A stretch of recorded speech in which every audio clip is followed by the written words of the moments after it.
जिसको अपनी ज़िंदगी बदलनी है वही इस वीडियो को देखे, नहीं तो वीडियो को अभी भी छोड़ के रील्स देखो। और वीडियो पसंद आए तो लाइक शेयर और सब्सक्राइब जरूर करें। कहानी का नाम है मेहनत करने से कभी मत डरो। एक गांव में एक जवान लड़का रहता था और वो अपने आलसपन और कामचोरी के लिए मशहूर था।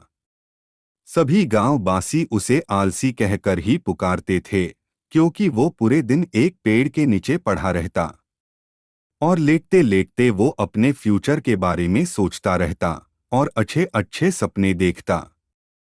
उसके दिन ऐसे ही आलस में गुजर रहे थे।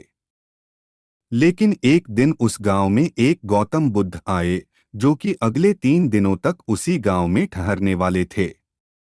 वो दिन भर लोगों से चंदा करते और लोगों को उपदेश देते और रात में गांव के बाहर बने मंदिर में आराम करते।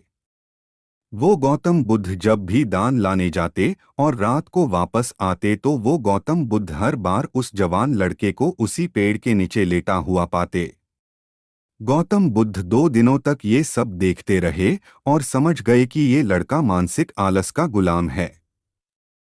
तीसरे दिन जब वो वापस लौट रहे थे, वो उस लड़के के पास गए जो अभी भी उसी पेड़ के नीचे लेटा हुआ था। गौतम बुद्ध ने लड़के से कहा, बेटे मेरे पास तुम्हारे लिए एक काम है। मैं चाहता हूं कि तुम उस पहाड़ी के चोटी तक जाओ और वहां से मेरे लिए एक पंख लेकर आओ।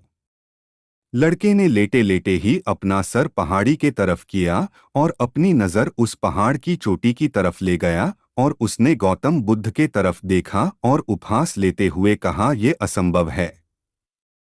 मैं उस पहाड़ी के ऊपर तक नहीं जा सकता, मैं बहुत आलसी हूं। गौतम बुद्ध ने मुस्कुराते हुए कहा, अरे, मुझे जिस पंख की तलाश है वो इस पहाड़ी के शिखर पर भी नहीं मिलेगा, वो तो इस पहाड़ी के दूसरे तरफ एक गुम्फा के अंदर मिलेगा, जिसके लिए इस पहाड़ी के शिखर तक चढ़कर फिर नीचे उतरना होगा। लेकिन वो कोई साधारण पंख नहीं है, वो ऐसा पंख है जिसे तुमने कभी नहीं देखा होगा। वो पंख रेयर लेकिन सुंदर पंख है जो रोशनी बिखेरती है। गौतम बुद्ध के इन बातों से उस लड़के के अंदर एक एक्साइटमेंट बढ़ गई। उसने आज से पहले ऐसे पंख के बारे में कभी नहीं सुना था और ऐसे रोमांचक सफर के बारे में सुनकर वो अंदर ही अंदर एक्साइटमेंट हो गया था। इसीलिए उसने गौतम बुद्ध के चुनौती को कबूल किया और वो पहाड़ी की तरफ चल पड़ा। लेकिन चढ़ाई बहुत लंबी और मुश्किल था। जल्द ही लड़के का शरीर थकने लगा, सांस फूलने लगी और शरीर से पसीना बहने लगा। लेकिन फिर भी उसने चलना जारी रखा। वो जैसे जैसे ऊपर और ऊपर चढ़ता गया, उसे खुशी महसूस होने लगी जिसे उसने आज से पहले कभी महसूस नहीं किया था। लेकिन फिर भी उसने चलना जारी रखा। आखिरकार जब वो कड़ी मेहनत और लंबे कोशिशों के बाद पहाड़ी के शिखर पर पहुंचा तो वो पूरे तरीके थक चुका था।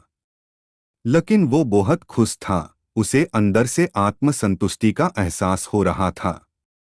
उसके चेहरे पर योद्धाओं जैसी मुस्कान थी, जैसे उसने कोई युद्ध जीत लिया हो। फिर उसने पहाड़ी के शिखर से नीचे देखा, उसके सामने एक बहुत ही मनमोहक नजारा था। लेकिन असली चुनौती आगे थी, क्योंकि उसे फिर उस पहाड़ी से नीचे भी उतरना था और उस गुम्फा को भी ढूंढना था जिसमें पंख मिलने की बात कही गई थी। नीचे उतरना बहुत ही ज्यादा मुश्किल और खतरनाक था, क्योंकि ढलान ज्यादा गहरी थी और चढ़ाई के समय लड़का बहुत बार लड़खड़ाया और गिरा भी था। तो वो डर भी उसके अंदर था। लेकिन गौतम बुद्ध को वो पंख लाके देने के वादे की वजह से वो लगातार आगे बढ़ता रहा। काफी खोज, मुश्किल और कड़ी मेहनत के बाद जब वो अंत में गुम्फा तक पहुंचा तो उसने देखा कि पंख वही पड़ा हुआ था। लेकिन गौतम बुद्ध को वो पंख लाके देने के वादे की वजह से वो लगातार आगे बढ़ता रहा।